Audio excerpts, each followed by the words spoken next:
Hello, I am the H-Town Vet, and I would like to welcome you to our channel, a place where we will discuss veteran and dependent benefits. Today's topic, disability compensation effective dates.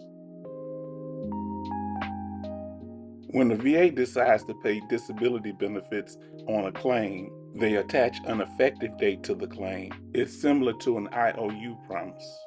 Dealing with large sums of money is stressful in itself, and dealing with the way that the VA assigns back pay can be even more stressful. So we go to veterans who have received back pay just to find out that everybody has a different story and they know less about the process than you do. This does not mean that you can't get valuable information from other veterans. You just have to be able to separate factual information from false information. So you might ask the question, H-Town Vet, how do I do that when I'm getting so much conflicting information? Well, I have a one-word answer for you.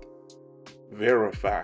Remember, when we were in the military, we were taught about authentication. Before we could accept information as factual, we had to authenticate it.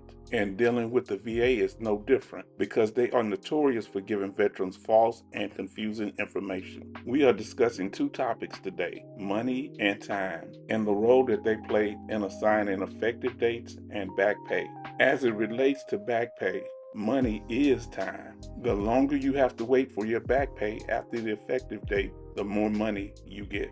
Determining back pay and effective dates often happens in the VA claims office. Now let's define the two types of effective dates. The effective date related to your back pay is called the award effective date, and it is the date that your back pay starts accumulating and builds until your payment effective date. We'll give you more information on payment effective dates in a minute. For continuity, we will continue to use the hypothetical Mr. John Brown as our example. Let's use the second page of his notification letter to find his award effective date. According to his notification letter, his award effective date is August the 15th, 2014. Because the VA doesn't always distinguish the award effective date from the payment effective date, it can become confusing. In most circumstances, your effective date is the date that you submitted or filed your claim. And this is also the point that your back pay starts to accumulate. If you win your claim, you get your back pay. If your claim is denied, you get no back pay. But don't worry, because after your denial, you have a year to appeal the decision, thus keeping the same effective date that you originally had. Now let's talk about the payment effective date. This is the date that your monthly payment starts to accumulate and is in the month before your first compensation check is deposited into your account. At this point, your back pay stops building up. On the second page of Mr. Brown's notification letter, they give us an example. Under the section labeled, "You can expect payment," it states, your payment begins the first day of the month following your effective date. In this context, when the VA is referring to your effective date, they're talking about your payment effective date. It goes on to say, you will receive a payment covering the initial amount due under this award. When the VA refers to the initial amount, they're talking about your back pay and your first monthly payment. Then the VA makes a small but important statement, minus any withholdings. I know some of you are wondering, what withholdings? Well, I would like to welcome you to the VA Hustle. If you owe the VA any money for co-pays at the VA hospital, or you received a severance package once you discharge from the military, you're going to have to pay all of that back. But don't panic, you can make payment arrangements, because if you don't, the VA will withhold your check until they recoup all the money that you owe them. Now we will explain how the payment effective date works. The VA goes on by saying, therefore, payment will be made at the beginning of each month for the prior month. For example, benefits due for May are paid on or about June 1st. So if your payment effective date was May 9th, you will receive your first payment on June 1st, and it would include your back pay and your first monthly payment. For more information on how to protect your VA benefits from being garnished, watch our video, Protecting VA Disability Compensation Benefits. You can't understand award effective dates unless you have a clear knowledge of the different types of claims. We will start off by naming the most common types of claims, and then we'll go into more detailed. The most frequently filed claim is one for direct service connection. Then there are presumptive claims, reopened claims, claims that are pending when there's a change in VA law, claims for DIC death benefits, claims with conflicting opinions, claims that involve an increased rating, claims that involve the injury or death of a veteran at the VA hospital, and claims that involve an error in decision by the VA. If this video has been informative so far, please like, share, and subscribe. Number 1, direct service connection. With a direct service connection claim, you have 3 options. The first option is an intent to file. The day that you submit your intent to file, that becomes your effective date. This is important because it also locks in your back pay date. With the intent to file form, you do not have to claim a specific condition because the intent to file gives you time to gather all of your evidence. The second option for the award effective date is the date that the claim is actually received by the VA. For example, Mr. John's Brown claim was received on August the 15th, 2014, so this became his effective date. The third option, involving direct service connection, is requesting your date of injury as your effective date. This effective date is going to be the hardest to get because depending on when you got out of the military, your effective date and back pay may go back decades. That's why it's important if you're injured in the military, whether it's on base, off base, or in a combat zone, it's important to continue to get treatment after you get out of the military because your medical records related to these injuries can be used as evidence for your claim. Number 2, presumptive service connection. Before we can discuss the effective dates for presumptive service connection, we must first ask the question, what is presumptive service connection? Conditions are considered to be presumptive when the VA automatically believes that certain disabilities were caused by military service. For example, bladder cancer, prostate cancer, and lung cancer are considered presumptive diseases related to Agent Orange. Let me give you an example of presumption as it relates to the paternity of a child. If a man marries a woman and she has a baby during the marriage, everybody, including the court system, assumes that the child is the father's. But as my grandmother taught me, mama's babies, daddy's maybe. The same presumption is true if you were in Vietnam.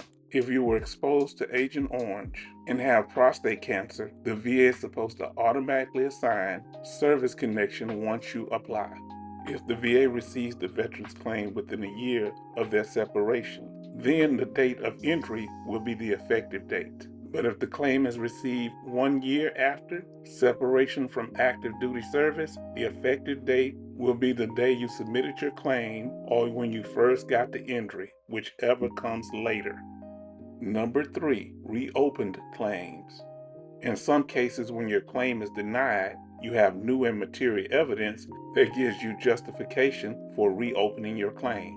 The effective date for a reopened claim is the date the VA received the claim that is being reopened, or the date you first got your injury or illness, whichever comes later. Number 4, liberalizing law claim. If there's a change in a law or VA regulation that allows the VA to pay disability compensation in the form of monthly payments, the effective date may be assigned in different ways. If the VA receives your claim within 1 year of a law or regulation change, the effective date may be the date the law or the regulation changes. Or if the VA reviews your claim or you request a review more than 1 year after the law or regulation changed, the effective date may be up to 1 year before the VA got your request, or whatever date the VA chooses. Number 5, dependency, indemnity, compensation, or DCI death benefits. If a veteran passes after they discharge from the military and the VA receives the claim within 1 year of the veteran's death, the effective date is the first day of the month in which the veteran died. If the VA gets the claim more than 1 year after the veteran's death, the effective date will be the date that the VA received the claim. At the time of this video, DCI Death Benefits provides a monthly payment of $1,612.75. For more information on DCI Death Benefits, watch our video, The 8 Benefits of Having a 100% Permanent and Total Rating.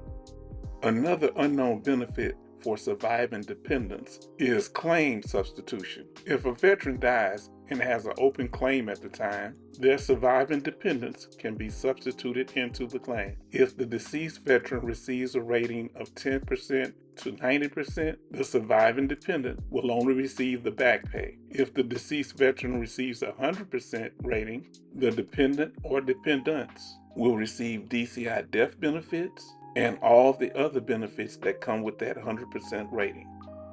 Number 6, error in a previous claim decision. If the VA finds a clear and undisputable error in a prior decision, the effective date of the new decision will be the date from which benefits would have been paid if it hadn't been an error in the prior decision. Number 7, difference of opinion. If VA raters cannot come to an agreement on a claim's award effective date, the effective date would be that of the original decision had it been favorable. Number 8, increase in disability rating. When a veteran files for an increase in their disability rating, if there is an increase to be given, the VA will date it back to when the condition became more severe and then assign a disability rating that reflects that severity level. The date that the disability became more severe is the effective date, or whenever the veteran submits the claim. Number 9, disability or death due to a hospital stay. If a veteran is hospitalized in the VA healthcare system and suffers an injury or their existing injury got worse, the effective date is the date the injury happened or when it began to get worse. So what should a veteran do while their claim is pending? Should they sit back and relax and wait on their back pay? In my opinion, they should be working on their appeal, because you should always be one step ahead when dealing with the VA. Once a veteran's claim is approved, they need to look over all of their paperwork. And the most important thing to look for is your effective date. Here are copies of Mr. Johns Brown's decision letter, notification letter, and code sheet with the effective date identified on all 3 documents. We have over 30 videos in our library, and we would like to thank you for joining us.